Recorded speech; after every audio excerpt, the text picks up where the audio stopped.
Hey guys, what's up? It's Mark here from Poleshed Games, and tonight is time for another Commodore rulebook discussion.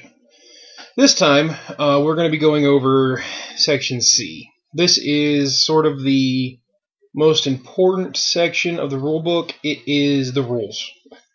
I mean, Sections A and B, they were rules, but that was more of like, how do you set up the game? How do you start the game? And then B was kind of, here's how you here's how you do damage, here's how you do those kind of things. Section C is, this is how your models work on the tabletop. So this might be a little bit longer video. I'm not entirely sure yet. We're gonna see. Right now, there are 5 subsections to C. There's the command phase, the movement phase, then it goes into line of sight, the attack phase or the shooting segment, the boarding action segment, and the end phase. Now the command segment is really, it's simple. It's like half a page, and all that is when your squadron activates. And I'm going to kind of go into depth with each of the segments because they did change from last edition somewhat, and even where they didn't change, they consolidated things and put things together to make them more streamlined, easier to find. So, like I said, the command segment is a very small section. All it's saying is the squadron you're activating, check its unit coherency. If all the models are within 8 inches of another model in the squadron, they're in coherency. If not, they suffer a disorder check. You can play tactical action cards on them if you have any to play, or you can activate. This is where you activate generators. Offensive and defensive generators activate in your command and control segment. What that means is if you have like a disruption generator or something, or like my buddy found out with his Tesla generators, the Lich Lord, when he's playing his Prussians, if you want to use your generator, you have to do it in the beginning in the command and control step, unless it says otherwise in the generator description. But that's normally when you would do that. Any other special actions that a model might have or a squadron might have that says activate in the command and control segment of the command phase. The last thing is command consolidation. At this point, you make sure that all your little damage tokens, all your critical effect tokens are with the models in the squadron that they belong to. For some reason, this is one of the things that I find sometimes can be the hardest for people to remember. You'll move a ship, and you might forget to move damage tokens up with it, or you might forget to move your critical effect tokens up with it. And you get halfway into the turn, and there's like a 1 damage point floating around. You're going, what's that go to? Why is that there? Maybe that's just me and my gaming group, and we're horribly forgetful people, but I think it's just something that happens from time to time. That is the command segment. Pretty simple. The movement segment is a little bit longer.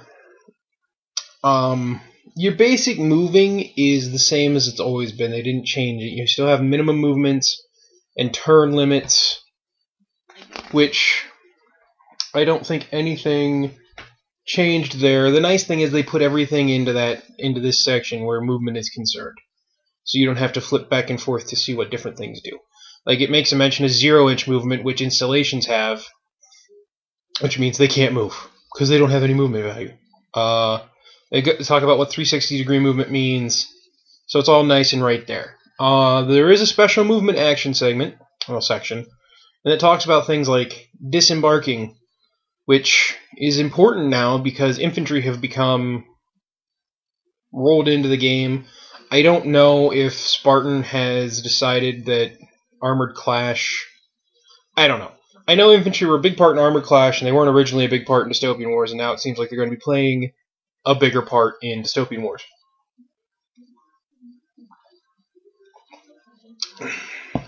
So we'll see what that is, and we'll see how infantry works out in the game. They also go into something called low-speed maneuvers. I don't know what to... Low-speed maneuvers is essentially you come to all stop with your ship. you're dropping anchor, or you're cutting your engines. And you could do this in 1.0 and 1.1. And in fact, it was the building block really of the FSA strategy, which was drop anchor, because they had AMR that let them turn 90 degrees when they were anchored, and you just pillboxed. Now, any ship can go to low speed maneuvers and make 90 degree turns, or move just 2 inches, or go backwards. But now you're at +1 to be hit while doing that, because sitting still in a naval engagement is a bad thing. So, yeah, anybody can do the pivoting in the spot if you do the low speed maneuvers, but you're getting hit on a 3, 4, 5, or 6 instead of a 4, 5, or 6. So that's it. And if you wonder what I'm looking at, I'm alternating between looking at the rulebook and looking at my notes. Yes, that's my horrible handwriting. Another nice thing they cleaned up in the movement section is collisions and rams. There is now any ship can ram. It's not like it was in the old edition where you could only ram if you had a red ram rating. Now every ship has an impact rating, and if you hit another ship properly, you do a ram. The nicest thing about the ramming and collision section is they just cleaned it up. I mean, everything is right there on those couple of pages, and now when you hit a ship, it was really hard. It was awkward to disengage last edition. Now ships, you just turn out of it next turn, because they say that the ships colliding spin the ships anyway, so you come out of it next turn. Ships that are ramming have a better chance of hurting the ship that they're hitting than ships that collide with things. The other big thing is now there is what they call controlled contact, which some repair ships will do. I don't know. I know they mentioned that there's a MAR for it, but I don't know, because there's a vehicle types section in the back of the book that I haven't read yet. Well, I haven't read all the way, which will explain everything repair vehicles have, and basically it's to allow a repair vehicle to come up in base to base with another ship and fix it. That's what the controlled contact is. It also goes into how, well, not so much. Repair is more explained in boarding and in the repair section for the ships. But I just thought it was nice that they cleaned up the ramming and collision section of the book. Now, the next thing, and this is, I found this to be a pretty big change. And the Lich Lord and I screwed it up the first game we played, both with him with his the Stormbringer submersible for the Prussians, and me with the Boston class sub for the FSA. And it's swift maneuvers. It used to be, in 1.1, there were MARs, model assigned rules for flyers and diving models. It was either panic dive or swift ascent, which let you try to see if you could either go to the next height level or go to whatever height level is next from the one you're on that you could go to. And now that's just in the basic rules. It's called swift maneuvers, and aerial and diving models can do this. There is a chart for large, medium, and small models telling you what you need to roll, and you can either do it I think when you're being attacked. No, you can either do it to avoid a collision or a ram, or on your turn, after you finish the model's activation, shooting, and movement and boarding, you can roll to swift maneuver, as they call it, to either dive back under the waves or go up into up into the clouds to get away from retribution from ships. So that's the last thing they added into the little movement part, and I thought that was really nice to have in there. Next we come into line of sight, which line of sight really didn't change a whole lot from last edition, especially with like the arcs and channels of fire. You still have the 90 degree, the offset 180s, the raise 180s, the 270s, the 360, all that. Port starboard, you have broadsides, you have fixed channel, and you have 90 degree arcs. So you have all the arcs that were there last time. They didn't really change.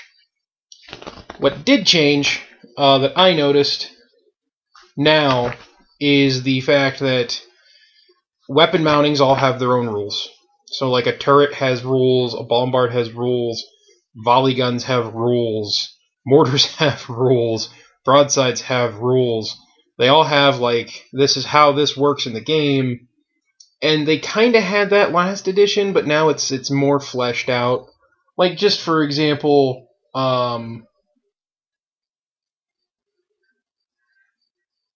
turrets, they always have a listed facing and fire arc, range and line of sight, and they can fire indirect. Now, the part that I'm pretty sure they did change, because I don't remember this last edition, and I'm just going to show the illustration. Hopefully Spartan doesn't, like, send the Spanish Inquisition or whatever. But they added in this right here, which is the midpoint, the endpoint on a model. And that's how you determine line of sight to a model.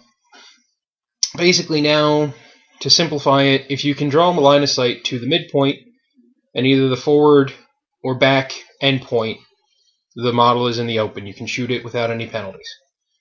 If you can only draw a line of sight to the midpoint or the two endpoints, the ship is partially blocked. You need 5s and 6s to hit it. It's simple, but effective. I like the way they cleaned it up.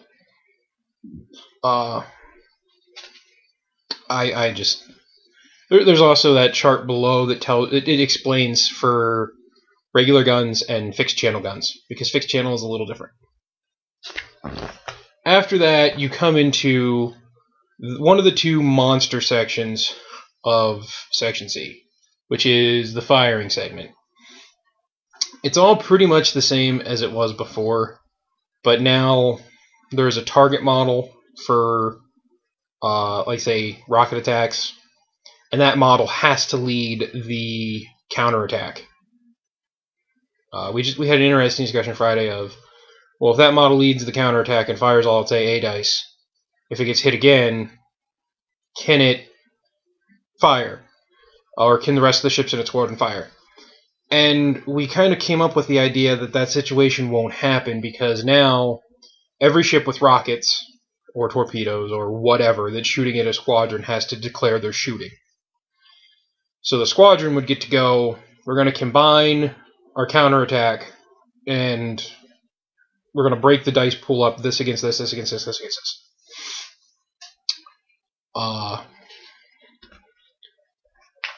But what really changed is linked fire changed slightly. It used to be you took the full value of the first weapon and you just halved all the other weapons. Now, instead of doing that, you take the full value of the first weapon, you add the value up of all the rest of the weapons, and you divide by 2.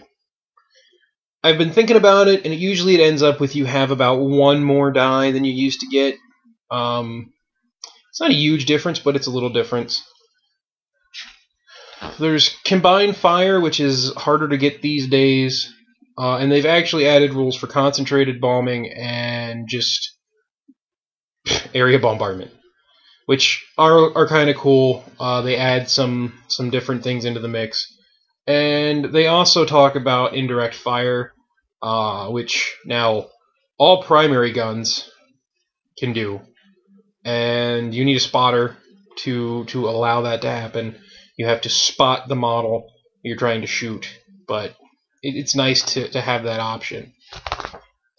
But where things really got nicely descriptive is now you have weapons and munitions, which describes like primary gunnery, secondary, your auxiliary, your tertiary. Tertiary is like rockets, torpedoes, bombs, and everything is right there. You're not flipping back and forth like you were in the last book. It also talks about other weapons, which is bombards and mortars. and they put all the rules for the special weapons like Tesla, particle accelerators, energy blast weapons, heat lances, all right in this book. So now there's no more of either download the fleet booklet or ask to look at your opponent's book. If you want to know what the particle accelerator does, if you're playing Covenant, if you're playing against Covenant, you can look it right up in the main rulebook. I'm going to say some of the changes they made to these weapons are nasty. The particle accelerator, I play Covenant. It's a nasty looking weapon. But Tesla's also nasty looking. The one nice thing they did, like last edition, it was weird. At least in my group, we did it so that like our Prussian player could link his Tesla and regular broadsides together because they're both secondaries. Now you can't do that. It clearly states that any model special weapons can only link with special weapons of the same kind. So I thought that was a pretty nice way to clean that up. It talks about auxiliary weapons. And then there's special munitions. Special munitions kind of were just model assigned rules last edition. Now they're munition types that can just be given as a blanket for weapons in a fleet. The things like concussive, devastating, corrosive, inflammatory, or incendiary, inflammatory. Yes, they cause joint pain. If you get hit by the gun, it causes joint pain. That's it. But it's nice because it's all right there in the shooting section. And I like that now they can just be like, well, the Russians, all their primary guns have concussive fire unless stated otherwise. Or like the Black Wolf mercenaries. Almost everything has devastating ordnance, which is pretty scary. The one, they go into mines, which mines are pretty much the same. The one thing that is completely new in this edition is the node projectors. I've gotten to use that in 2 games. In both the new games of the new edition we've played because the Boston has one. It's really cool. What it does is it allows you to put a token out to a certain range band and affect a model with your generator. It's a one use only, but if you need to strip generators off of an enemy squadron early in the game or late game, it's a nice ability to have. After that, we come to the boarding action segment, which they've cleaned it up a lot. I've said that about almost every section, I think, in Section C, but it's the truth. They've made it a lot easier to find what you need to know and pertinent information. The biggest change that I have found is they added crew types. And depending on your crew type, it depends on how well you do in boarding actions. There's elite, reckless, conscript, regular, stoic, defensive, non-combatant. So you have all these different crew types, which let them add little flavor to the ships without, being too weird. And now, boarding actions don't just go on and on and on until all the assault points on both sides, on one side or the other, is dead. You fight one action, and depending on who wins, either boarders are repelled or bad things happen to the boarded ship. So they made that a lot nicer and easier to follow. I actually like boarding now. I mean, I don't know how often I'm going to try it, but it's neat. And lastly, to round out Section C is the end phase. All the end phase is you roll to see if continuous effects and critical markers go away, which they changed that. It used to be on a 1, 2, or 3 they went away. Now it's on a 4, 5, or 6 they went away. It's the same percentage. It's just in your head you feel better about rolling a 4, 5, or 6 than a 1, 2, 3. I think that's how that works, at least for me. The other thing you do is you take away markers that don't belong on the table anymore, and you check for victory conditions. And if someone's won the game, they've won the game due to victory conditions. It means the games don't drag on just because you want to, each side's trying to kill each other. Unless it's the kind of game you're playing. If you're not playing with objectives and you're just out to blow the piss out of each other's fleets, you can do that. And it'll be a fun game. It just won't be an objective game. You won't have to check for victory conditions at the end of the game, at the end of the turn. That's Section C. I think this has been the longest video in this series. I tried to fit everything in, I tried to give you a nice overview of all of the sections. Hopefully, it helped you guys out to, get at least my opinion of what's changed and what it's like.